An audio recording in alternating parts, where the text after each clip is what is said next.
I'm going to try a piece of foil that I don't think I've done a scene on before. This purple color. It's kind of like a magenta-y purple. I know in some, I don't know, some light it looks much darker, but here in person for me, with the light reflecting off of it, it's kind of more in the magenta tone, I feel, in terms of the purple hue. But if I haven't used a certain color before, I mean, we can stamp anything we want on there, but sometimes I just, if I'm kind of puzzled, I kind of go to my go-to stamps, and that's kind of my Lakeside Cove Large. I'm going to use stamps from Nature Set number 8. These are just the mounted versions of them here, but they cover a lot of area. They're kind of the one set that I tend to recommend to people. I don't know, Nature Set number 8 or 9 is a pretty good one to start off with if people haven't used some of these stamps before. But this is foil, and it's kind of a, it's kind of a specialty application of stamps anytime you stamp on a real unconventional stamping surface that foil is. But it is a ton of fun, and it's just, it's really easy to use, okay? Now, if you ever use this, you're going to be getting blotchy kind of marks like this. It's not even, and it's kind of a real different feeling when applying this ink. Sometimes you're applying it like this, and, you tap it a little bit more, and then you're removing ink, it's something that you just have to get used to. But even more than that, more than getting used to it, it's more along the lines of you have to be accepting of it and just what the media is. It by the time you stamp your imagery in here as well, I don't know, it's like all's kind of forgiven in terms of whatever kind of techniques you were using in there that were a little bit, I don't know, kind of uncontrolled in a way, and like I said, a little bit blotchy in some ways, maybe. It's just kind of all good. It's in the end, as you see, after I stamp out all my imagery in here, it's just, I don't know, those factors that might be kind of important if you're stamping something onto, some white paper or something like that, and some kind of little mark like that in black is going to show up, really distinctly. On something like this, it just doesn't matter, I'm finding, okay? So, I get where you're coming from, though. I tend to forget it sometimes because I have this, this philosophy of usage in terms of my application of media and certain tolerances for certain types of looks. Like this, for example. That type of application of media, a real blotchy kind of, I don't know, less than, smooth application, I think, in this case, becomes a strength when you're doing it on the way that I'm going to be doing it here, okay? Those little, real kind of uneven applications, the uneven application texture, as well as the amount, which the more ink you put down, the lighter it becomes, that all becomes a strength because it adds to variation in the end result, okay? So try not to fear it, in other words, okay? Or dislike it even. Kind of embrace it, and I don't know, I would say you go for more in this case, okay? This is all stuff that I have to remember too, when I'm saying a lot of these things in a lot of these videos, I'm saying it for myself too. I'm just kind of talking out loud to myself at times. Because I'll go on to a different type of process, colored pencils or dye-based inks or something like that, where I don't want, necessarily a big blotchy area like that. But on something like this, it just doesn't matter. That's why this kind of medium is so fun to do. You just have to use the right medium, okay? Now, if I'm doing this in, a regular pigment ink, other than, the Brilliance, those inks just aren't going to dry on there. So some people say, hey, I'm going to try that out. But then they're trying, like, a completely uncompatible media on there, and if it doesn't work out, they're saying, hey, I'm never trying it again. But it's, it's like anything else. You got to go with the right stuff if you're, trying to use pastels or something like that, and you say, hey, I'm going to try that out, but all I have is a piece of glass, oh my god, it's not working out, it just rubs right off. That's not going to work. So just, have the right medium stuff that dries on here. I mean, you can use it in a different way. You can do regular pigmentings and emboss on there or something of that sort, or you can do stays-on inks. You can't really spread it around like this white here, but you can do other things on here. This is just one way to use foils, okay? It's not the only way or the ideal way or something like that. It just happens to be the way that I tried it out. And I don't know, kind of have been exploring this look.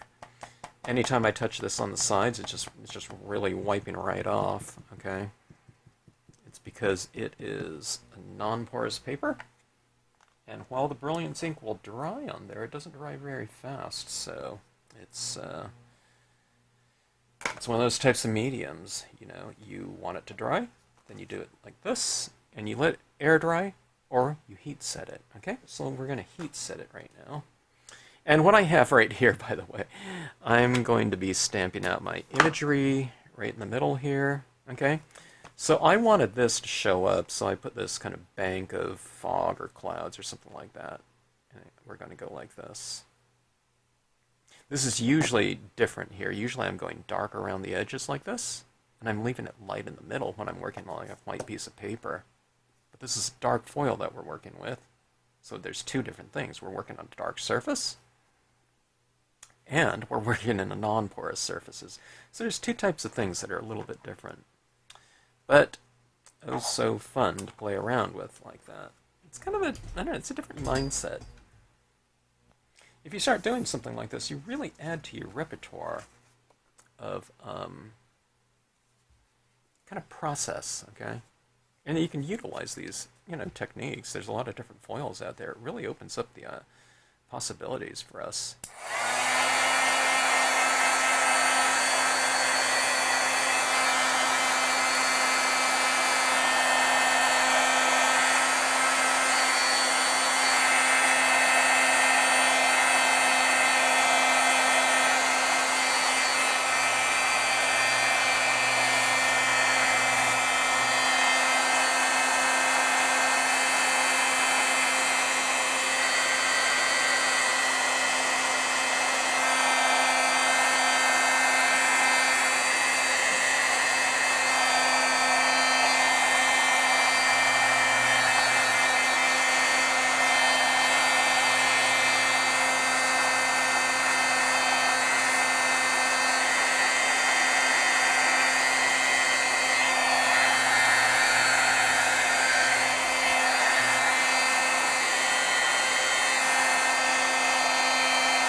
It's a little bit harder for me to tell when white is dry. I can tell when black is dry, black pigment ink, Brilliance ink, because it dries flat, but this white is flat already, so it's hard to tell sometimes. But you see where I put kind of a thicker saturation of it, a thicker application of it, it looks much lighter. So let's take a look at this. This is how kind of uneven and blotchy it is, okay? Now that's going to be fine, I hope. I haven't been doing this so long that, I can kind of guarantee and predict, to the, 99th degree, percentage what something's going to come out as. I did this is still a relatively new medium to me. Okay, now I've done a few of these, but like this is a completely new color, and sometimes I'm finding that okay, you put a little bit more of a certain ink and you're layering over it, it just doesn't go on the same. So yeah, it's always a little bit different. Now I just re-inked this too. Okay, I just re-inked my black here. Okay, so there's a ton of ink on here. Now, I've shown in other videos what to do with this cloud right here. It's not so much if you're stamping it in a super light blue, baby blue, dye-based ink and you're stamping it on a white piece of paper, but now this is as dark as you can go, plus the ink is super thick at that, okay? So I'm really wiping off the edge here. I'm going in a good ½ inch into this one right down here. I'm kind of wiping off this area in here. Now, I don't necessarily want to wipe it off 100%. That's why I'm doing it with a dry paper towel. Okay? But pretty good amount. All right? Now, when I stamp this out, we're going to go like this. I'm going to have the billows always facing in, okay? Like this. So I know a lot of you are working with unmounted stamps. So just take a look here. You can see those billows. See how they're kind of facing upwards like that? Okay? And then just see this heavier part is always on the bottom, okay? So, okay, now that being said, I'm going to have my light source in here, so it's going to be bottom lit. So I'm going to be facing this towards the inside of the scene every time I stamp it. So we're going to go for a few impressions here. So I'll just I'm going to be quiet here, and I'll just show you the process here. I'm not going to blab. I blab too much in videos, but there it is right there, okay?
Okay, that is our cloud perimeter like that. See that? But see what that white did? Do you see the variations in the white? It's lighter in some areas, but doesn't it make those clouds kind of oscillate in terms of the lighting that is shown within the piece? So see that lighter area like that? Lighter there, darker there. I mean, it just all kind of, it makes the clouds vary in terms of their reflected light or representative reflected light. Okay? So, blotchier the better when it comes to this? I don't know. I don't know if I'd necessarily say that, but it doesn't, you know, it's not bad. It doesn't work against the piece, and it might even work for the piece. Okay, now I'm going to stamp out one of my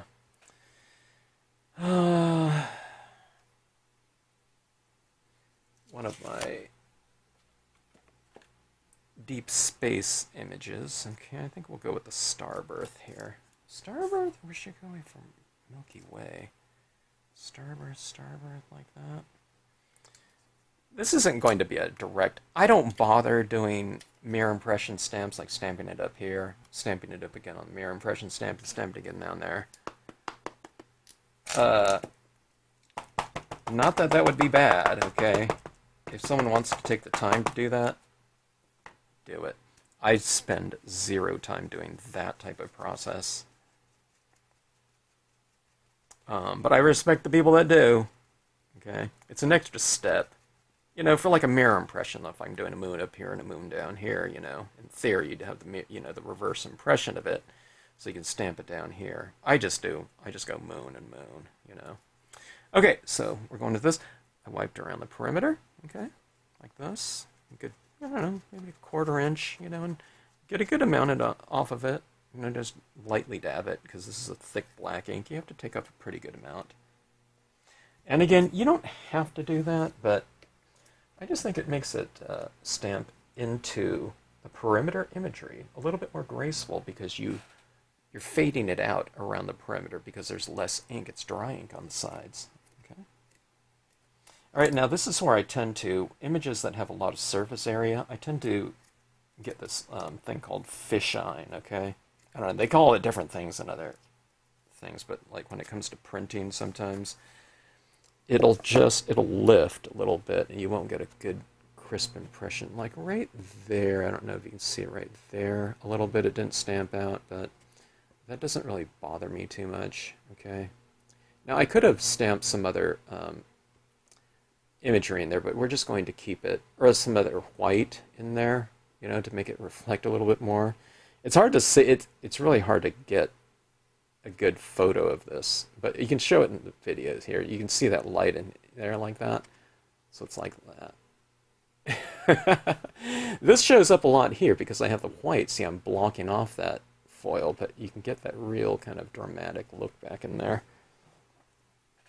That being said, maybe that's dramatic, but maybe we should have a little bit more of this showing down here. So maybe I'll go with some of this down here a little bit. Okay, I'll just kind of lightly dab some of it down here. So these are those little refinements that you can make, you know, when doing things like I do. You know, I'm just doing a little bit of a refinement here from that impression to this next one. I can see that pretty good, but this is a pretty dark foil here, so let's go with a little bit of this down here, like that. Okay, now I'm wondering if I could just go ahead and stamp over it, but I think we should probably heat set it.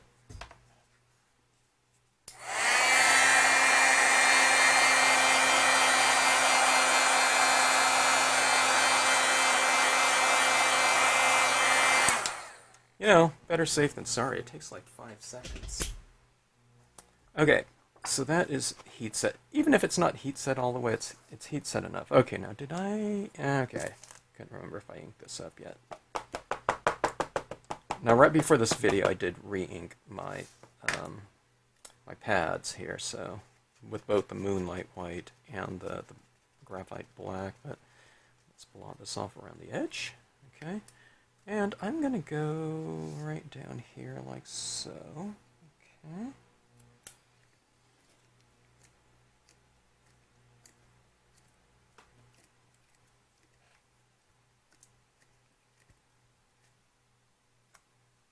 Okay, that's a little bit better, I think. Okay. See that right there? But look at that variation. See that? See this all here in the darkness?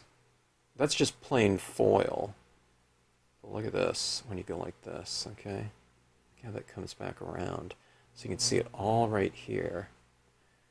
But it's just like in a shroud of darkness under certain light. And look at all that purple that glows through. So right now, this is light amongst dark, right? But then when you go like this is lighter, and this is darker, right? That's, because it's like we're using a mirror. Look at this up here. No white up there at all, but look how light that is. Look at that, how electric that is. That's the fun stuff right there. It's just, you know, it's interesting. We're playing, when we're working with foils, like that, we're kind of working with light. So you have to kind of, I don't know, take it into consideration a little bit. I'm not thinking, I'm kind of designing things around that aspect of it, but there's a lot of things that still, for me are kind of unexpected when using these, this combination of media here. But it's all real fun, so. Okay, now I need to heat set.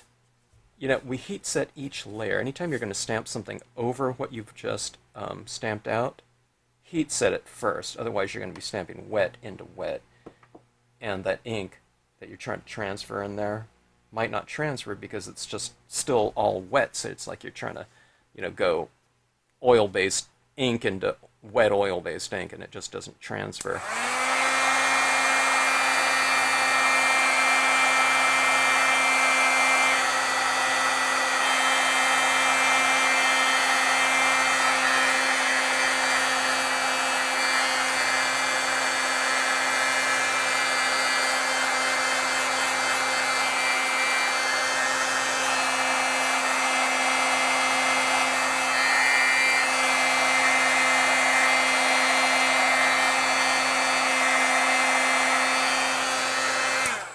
Okay, now like I said, when I dry the ink for the black, I can really tell when it dries because it's very flat looking. I don't know if you can tell that. There's a couple little wet spots on the black up here, but it really dries. You can really tell. It's almost like, the difference when you're embossing something. You can tell when it, kind of that starts that melting process. With this, it's kind of the opposite. It turns flat instead of kind of raised and, glossy black looking. It's kind of flat and matte black. Okay, so I'm just kind of bending this around like this as it kind of gets it back into shape, after heat setting. Okay, you have to kind of bend it in a few different ways to get it nice and flat. All right. Okay, let's go with my Lakeside Cove. Let's go with our imagery now. Okay, I'm just going to stamp this one right down here, right in the middle. I probably should, I don't know, that creates a little bit of tension when you have things just completely equal like that. I don't know if this is like 50%, but it's right around in there. Okay, for those of you who have Lakeside Cove, large or small, transition your imagery, okay? Let me show you what that means.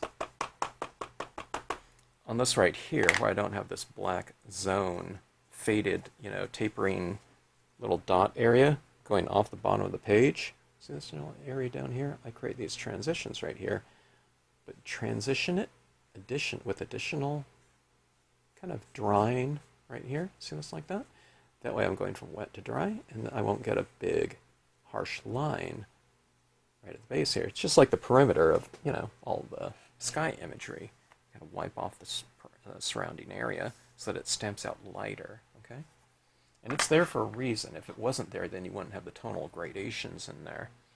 So you can't just say, well, if you're wiping it off, then why didn't you just leave it off completely? No, but when we wipe it off a little bit, it's there, but it's just a lighter version, so you get this nice tonal range inherently in your design without having to add that in later with coloring. So I've given myself, because I'm using the stamp too, but I've given anyone who ever uses this stamp or any of these designs a big head start in your transitioning. That's one of the things that people aren't used to, though. They're used to having just kind of a linear design, if a rock is like this, they're used to outlines or something like that. They're not used to having kind of tonal, transitions in here that I do with all of my designs. When you have kind of an outline like that, too, those rocks tend to look, they're kind of more of like a caricature or something like that. It's the equivalent of putting in like stick figures into like a landscape or something like that. There's no lines in kind of nature, okay? There's just volumes and, you know, tones and textures and whatnot. So anytime you add something like that, it's like putting in like a stick figure. When it comes to tonal ranges like this, you know, it's inherent in most of the designs like that. Again, so you don't have to add it in there, okay? So see this right here? There's no harsh line at all, but you get those kind of those stippled areas down here, and it transitions just beautifully into this area right here. See that right there? Okay, so that's a little bit of a side kind of consideration when you're stamping with your imagery. No matter what you do, it doesn't have to be on the foil. Okay, now right here, I'm overlapping this Lakeside Cove large, 1/4 inch over this other one. You know, this side, and I'll do the same thing on this side. So we'll take this and we'll carry it out to the side of the scene like that. See that? It rocks out here, and I'll put another one. I'll put this side right in here. No masking needed, no careful positioning. You just, you know, there's a 1/4 inch, you know, leeway, 1/2 inch, 1/4 inch, okay? You can stamp it a little bit less, a little bit more. You can stamp it higher, lower, whatever you want it to do. Just overlap it, you know. It's not a puzzle where you have to match things up exactly. In fact, that kind of hinders the look when you match things up exactly, because sometimes people get spaces in between their images, you know. So it doesn't look quite as seamless. Make it as seamless as you can. And it's an easier process, and you'll be rewarded with a more seamless, continuous looking end result. Okay, so that is the Lakeside Cove. Let's use the Pines and Rocks for something a little bit closer to us in terms of the visual field of view. Okay. Okay. When you're layering on foils like this too, when you're layering over the top of other things, it's a good idea to have your black ink pretty juicy, okay? I normally never say that when it comes to something like dye-based inks, where I want my inks to be kind of a medium to dry a little bit drier, you know, from medium. But on this, it is not bad to have these pads, you know, pretty juicy. Not so juicy that it's going to be filling in all the details of your stamps when you make your impressions, okay? But, you know, you want a pretty good amount on there for it to be able to transfer onto this, again, very non-porous, unconventional stamping surface, okay? We want good impressions. And pretty thick impressions, too. Okay. Going over the side, I'm stamping like one tree here. You know, I inked up the whole thing because I didn't know where I was going to stamp it. It's going off the bottom of the page. Okay, it's not way up here, although you could. Okay, now I'm going to use some of the tops of these trees just over a little bit. And see how I'm overlapping that first one? Okay. You can stamp it wherever. You can go for some overlap if you want.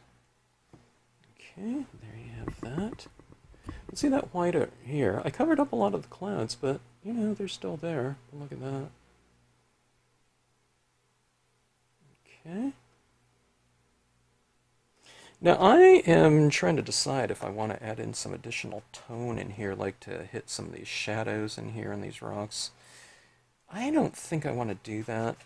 I could do it a little bit, you know, with a, you know, cotton ball and hit some shadows in here a little bit. I think I'm just going to leave it as is, though. A piece of hair on there. Yeah, we'll just leave it like that.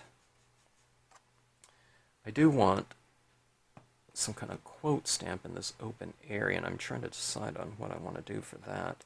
Or if I want to stamp it directly onto this surface, or if I want it on a separate piece of paper. We'll decide on that. Okay, so I am thinking for this scene. Maybe some of the Dr. Martens. Let's see this too.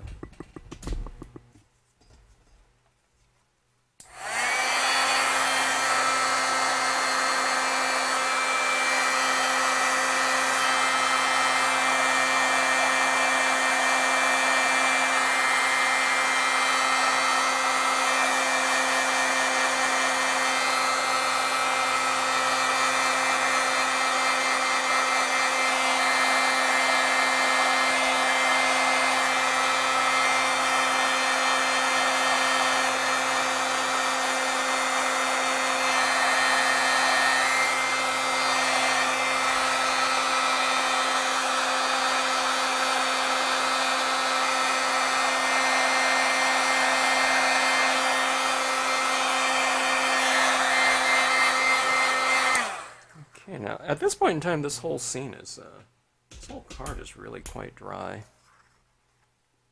Okay.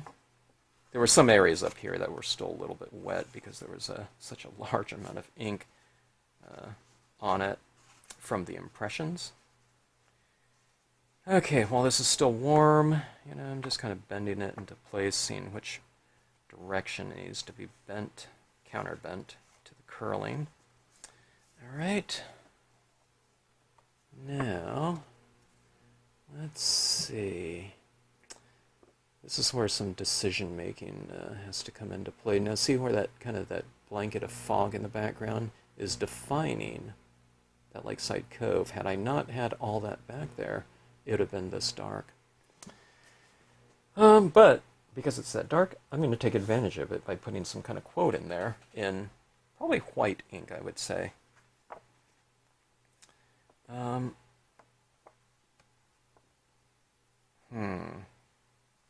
Maybe I can do that right now.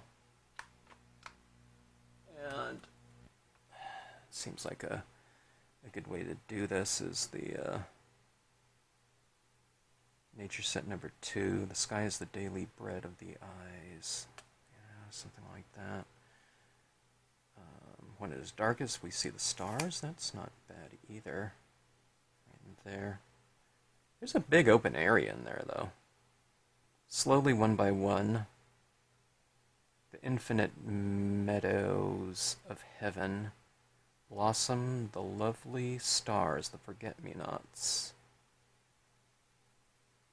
of the angels. Maybe that's a better one, like this. I need a kind of a big quote for up there.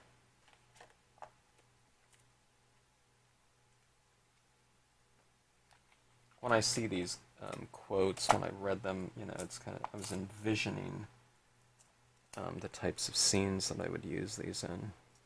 All right, now, I don't know if this is going to stand out very well in here. Again, there's a certain degree of kind of unpredictability when you're doing these things, okay? So when I stamp this out, if it doesn't look good up there, I can always just stamp it on another piece of paper,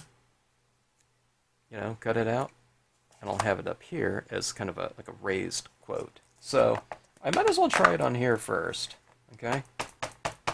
I don't know, I might get it crooked, I don't know. It might not make a good impression, but it's like a free pass up there, in terms of one try, okay? Okay, let's see here. One of the things that, too, is, this isn't so flat anymore. It's a little bit rippled, so, when you're making an impression, you have to be kind of careful about that. Okay, let's see here. And I just kind of eyeball it. I'm hoping that it's straight. Sometimes it is. Sometimes it isn't. Sometimes it's a little bit angled. Sometimes I'm not quite centered, I don't know, sometimes the the quality isn't there, This is stamping a very thick ink onto a mirrored type of paper, and then I have a very thick ink that I'm inking up on. Maybe it inks up kind of unevenly, okay? See, I'm setting myself up just in case it doesn't come out with all eyes on me here. Well, it's not bad. I think it's pretty straight, but look out. It's right in there. But see, I couldn't see my stars in there. So take advantage of it, you know, put something else up there. I think it looks pretty good. Now that's really standing out. It's going to be lighter when it dries, okay? It really stands out right now, though.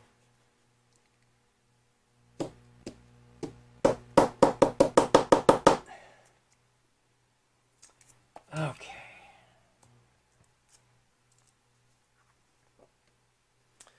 Now, I can put some of my oak branch in here. Maybe I will, maybe I won't. Let's go ahead and do it, okay? Yeah, there's pine trees, but, you know, nature's harmony. There's not usually just one type of, you know, plant in nature. It's, you know, there's diversity. So you might get some deciduous trees or oak trees, you know, with pine trees, you know, certain elevations too. And plus, this just makes for a good kind of textural balance up here. It's kind of capping off, you know, the top of the composition here. It's saying that we're kind of standing underneath some tree, this overhang right here, but it's just from a compositional standpoint. It's just kind of capping off the top, okay? All right.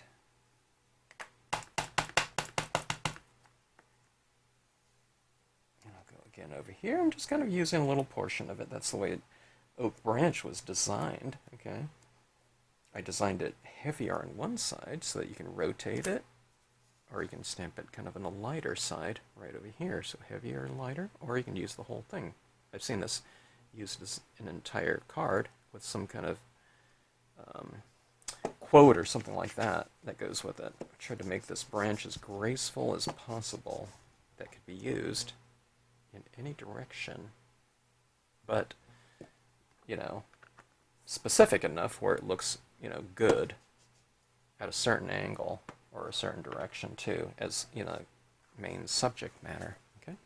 All right, so those are some branches up there. You really can't see them too much because they kind of blend in with the clouds back there, but it kind of lends itself to a little bit of a heavier top to kind of cap things off a little bit, and it frames things a little bit more. Okay, now speaking of framing, I do think that I need to go in here and to kind of contain the image a little bit more. I really like kind of a vignette around my piece, okay? Now, I don't want to go in like this, okay? We don't want this big, heavy, just black right here and nothing, okay? What I'm going to do is I'm going to be going in from the edge. See this right here? And I'm going to taper it in like that, all right? See, this is how easy this is to do. This is just on matte paper. But see this right here? It's kind of a lighter touch, and then I'm tapering in to even lighter like that, okay? So what that looks like right there on here is this, okay? I'm going to just lightly dab it. You can barely see it at all right there, okay? But don't rush it though, okay? See that right there? Now see how it's starting to get much darker? Like that? So don't rush it and try to get it in one big gloppy, gooey application of black. Now see, I'm staying here, but see how I'm kind of rounding this out? I'm not getting frustrated and pressing harder and then getting a big, you know, saturation of, you know, dot of ink out like that, okay? So just kind of blend it in like this and use the drier version of it to go in like that. See that like that? I'm not going like this. I'm kind of working from the outside edge in, okay? Now, I might be going down here, but then I'm kind of blending it in as well, okay? So let's see the outside right here, okay? See that right there? And see that's open over there. So we're going to close this side as well, okay? Now I have my oak branch there, so it's kind of closing it off over there as well with imagery, but here we go right here. Now you don't have to go as dark as the other side, or, you know, you can put a little bit there if you want to. See, that's about all I'm going to do there. Then let's go on the bottom two edges, okay? Corners, not edges. Okay, something like this. All right. Now I already have it kind of heavy down there with that tree from the pines and rocks. So I'm just going to go about like that. Okay? And then we'll go right here. Creating that vignette contains the imagery. Everything's, everything was kind of busy looking with so much texture. Now it's kind of mellowing things out quite a bit. And I like the composition better now. It's not so visually kind of vibrating with, too many textures like that. Okay, so it's darker on the outside and lighter in the middle, like that. I call it tipping the edges. All right, so let's go in. Okay, now I've decided I like the look of that, so I'm going to tone my rocks out a little bit, and I'm going to create a little bit of a shadow underneath my rocks down in here, okay? So I'm kind of coming in like this, but also right in here, down, okay? Kind of create that little bit of a visual weight for my rocks here. Okay, and kind of coming down here a little bit, like this. Okay, now the biggest thing is just to take it slowly so that you just don't suddenly look at your piece and like, oh my god, the whole thing is dark right there, okay? You just kind of take it nice and incrementally. I'm transitioning it from darker to lighter down here too, okay? Now for me, as I look at this, to me this is where this scene is starting to come together. To me it was a little bit too loud before, and I didn't like it.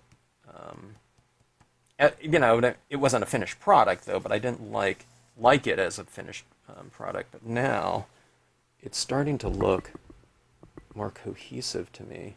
See, the visuals are kind of pointing inward now, as far as the directing the viewer's eye. I'm directing my own eye too, so I'm seeing what I'm looking at as I start doing these types of things here. See, kind of deepening the shadows right around here, and then I'm coming down from there. Okay. One of the things that's occurring to me too as I do this is I would have thought this would have stayed a lot wetter because I just re-inked my pad, but it seems to be drying off pretty fast. Now, Brilliance ink does dry, it's designed to dry quickly, so having this pad open like this, it's probably, in some ways kind of drying on me. They don't intend for you to keep your pad open. They intend for open it up and ink up your stamp it off, and recap it. So it's not designed to be, kept open for 20, 30 minutes at a time or something like that. So maybe that has something to do with it. Okay.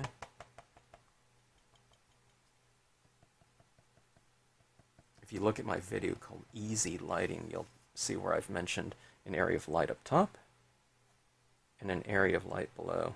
Okay. Now this is an area of light in between here, but the imagery is kind of creating that darkness in between those two areas like that. All right, almost there.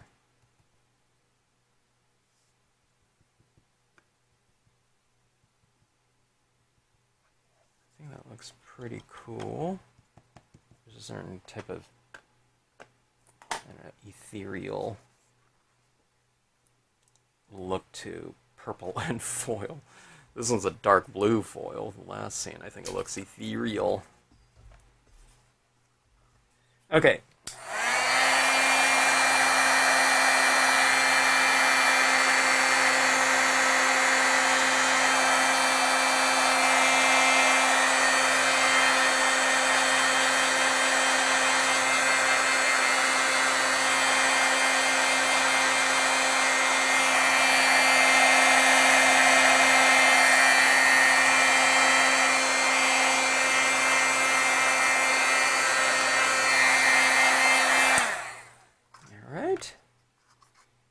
Tell if that quote stamp is dry or not. I think it probably is. I can tell when, like I said, the black dries. It's very apparent because it really flattens out. Okay. Bending every which way here. Trying to decide on some strategies from here on. I think I'll add in some stars now.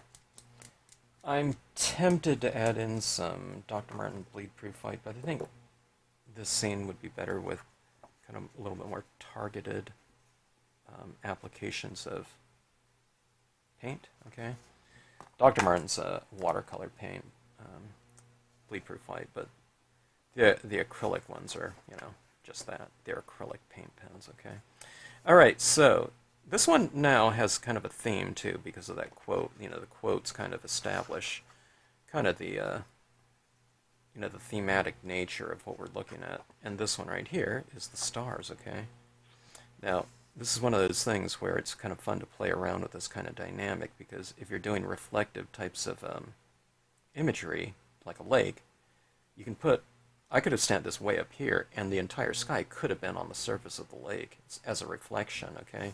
And that's a little bit more of what this is going to look like right now. Okay, so, I shook this up right here, okay, and I'm going to add in some stars in this open area in the night sky. I'm not going to go into letter forms, okay, the copy, you know, the quote, because you can't do that. It'd look like a dotted I or something like that, or, you know, whatnot. You know, there's dots in text, fonts, whatever. Okay, coming down here into my reflected area of the sky.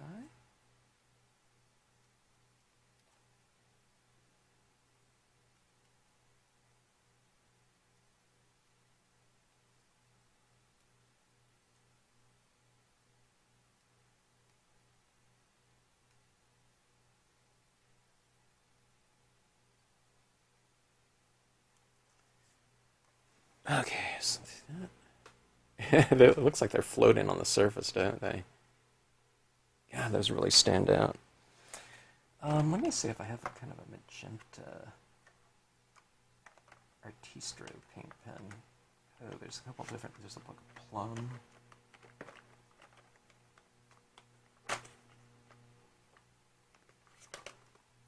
Artistro paint pens. If you get a set of these, you'll always have a range of tones. So yeah, I'm doing this in white right down here, and that really stands out in a good way. But sometimes you want things to kind of merge in with the theme, with the color theme. Okay, so I can use these, and in theory I can add in some stars that will be set back a little bit because they won't be as light, you know. So the darker the value, kind of the more recessed, you know, the mark will look in here. The darker it is, the farther back it looks, okay? If it's a star, okay? If it's a highlight or something like that, then it can just be, you know, some kind of very subdued type of look. Okay, now this is the first time I think I've used any of these pens, so you really have to shake them up quite a bit. Okay, I just shake them all at the same time, okay? Alright, let's start off with this dark purple one. Yeah, see this dark purple one? It's, you know, completely white. There's nothing in the tip. Oh, here, let me get all these going at the same time if I can.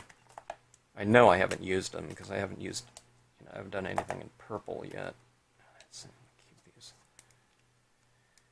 like this, and you just go like this, and I'm just going to depress the spring to get these feeding. These are 0.7 millimeter acrylic paint pens.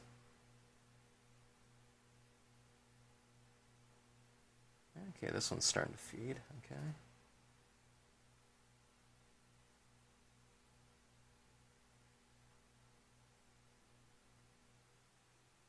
pretty happy with the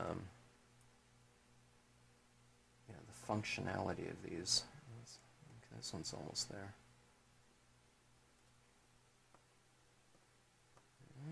Okay, I can see you. Why aren't you coming out? It's that last little bit. There we go with that one. This one's like a light pastel. There we go.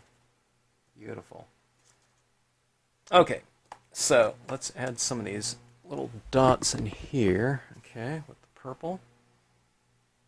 Yeah.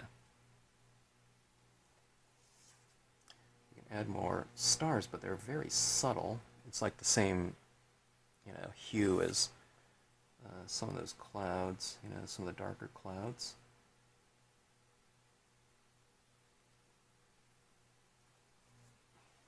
Okay, see this right here? You see some of those purple and the white. See, and then when you look at it like this, it's just a little bit more varied. Okay? Now I won't go overboard with this because there's white ones in here. This one's a little bit more of like, and I like this color. Right here, this value.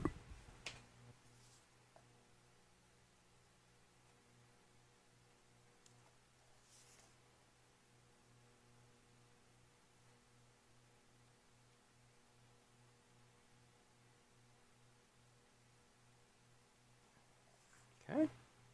I don't know about you. To me, it's like it looks. I mean, these represent stars in a a monochromatic way, but to me, it's also something that's very reminiscent of anything kind of festive. Okay, I like this color right here. I don't know what color it is, but okay. Let me put some little bit of highlights on a couple of these rocks. I'll show you what I'm doing. Well, I'll hold it up for you, but I'm putting it on the top sides of some of these rocks. Now, it might just be a dot or two, okay? I try not to treat things exactly the same. And I try to taper it. There's a few more little dots in the center, okay? Then as it moves out into the darkness, you just, you spread out, those dots. It could be one dot on, a rock out to the side. But see that where those rocks are now kind of catching some light from above? This is what it looks like from arm's distance. You see that little lighting in there? So it's starting to kind of come together. But look at that. Look at that glow like that. It's like the northern lights and coming up like that, huh? That purple. But then if you look closely, look at this. You can't even see the... It's like disappearing ink. That white's disappeared. Look at that. Isn't that cool? Oh my gosh, that is really cool. Okay, see, that's new for me. I haven't seen that before. If you gave this card to someone, you would have to tell them about that. Oh my god. Because I don't know that they would see that, or even notice it. That's one of those hidden little things, though, right? Okay, and I'm going to show you what I have here, too. I haven't used too much of them yet. But I have kind of these amethyst gems right here. See these right here? I got those before, and I was thinking, I don't know if I like those. I like the crystal clear ones better. But, what more perfect application is there that, for these? They're meant for like nails and stuff like that too, but I'm talking about for card making. Then amethyst crystals on, a purple foil card, cardstock. Isn't that awesome? In terms of combination. Okay. Okay, I'm squeezing out some of this glue. This glue is getting super, super thick, so I don't want to use it directly on here. This glue is like 20 years old, okay? I'm sure it's not like that if you buy it. This one's Tombo's Mono Aqua. It's like liquid glue. Now it's almost like, I don't know, it's like liquid. I don't know, it's like liquid gel now. Okay? It's like a living thing practically. Look at this. It's like the whole thing. I picked up the whole thing here. I need more glue. Or I need new. I need new glue. Definitely. Okay, so I'm putting a little dot of glue wherever I want. That one just picked up and it fell over on the side, so it's not exactly a dot. And this one's doing it too. I need to. Okay, I'm doing a real sloppy job at this. I'm trying to apply too much, maybe. It's hard not to, though, because this is like, it's a big glob on my pin here. Alright. God.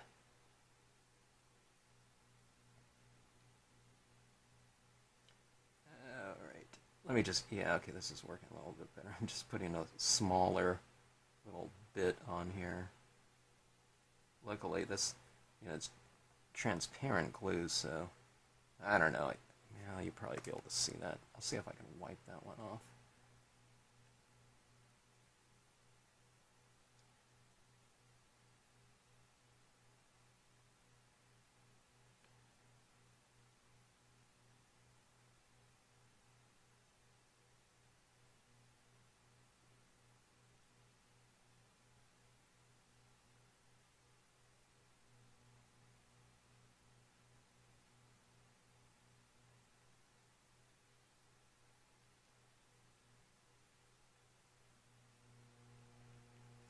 I'm trying to put these where things are a tiny bit, a little bit more varied.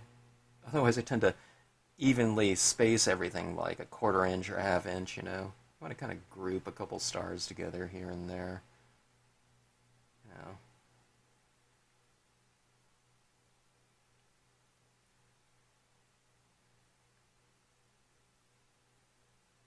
Okay, let's see here.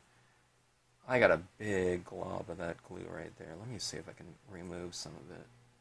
Or what I'll do is I'll just put like 2 or 3 there. Yeah, I don't want to do it. It's so thick.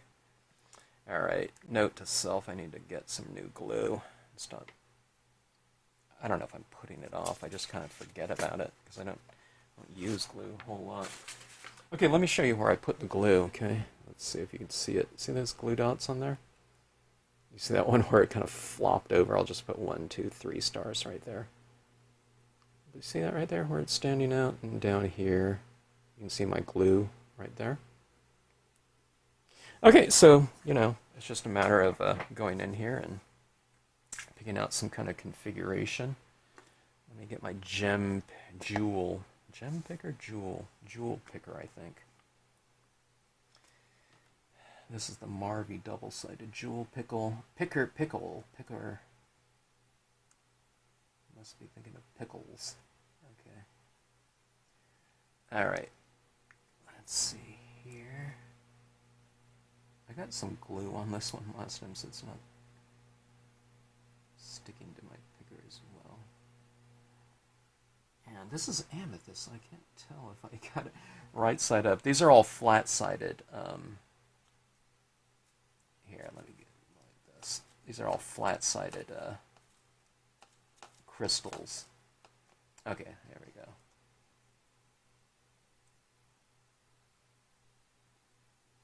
Okay, I have all those set up. Okay, this thing is...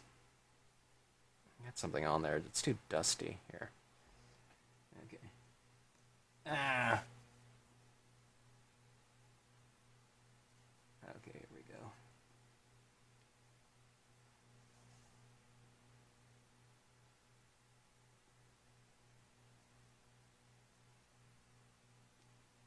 Now, I know you can't see it.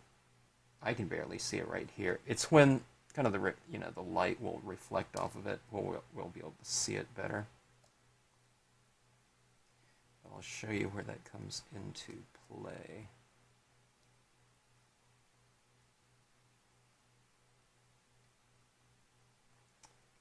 Okay, let me get this other side.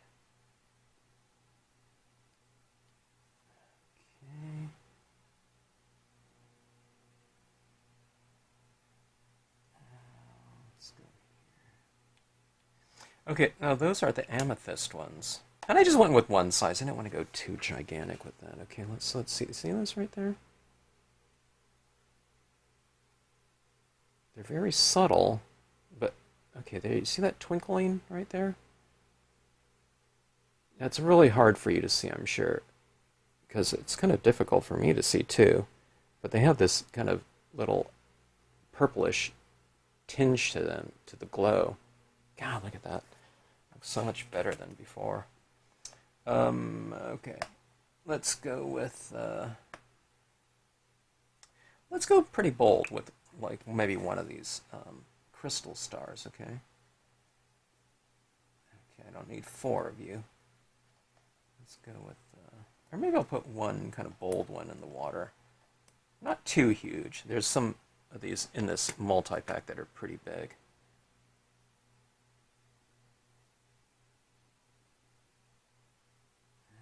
Let's see, where's my glue? Okay, there's my glue.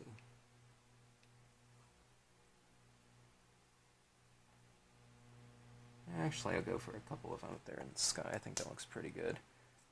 I think the scene will allow it. Yeah, in terms of having a couple pretty bold elements up there. Okay. Okay, there's two pretty bold ones up there, big. And let's go with some more smaller ones down here and up above. My gem picker right here is so new. On this side, it's the big side. And it's sticking to my little gem picker stronger than it is the glue in areas. Okay, there we go.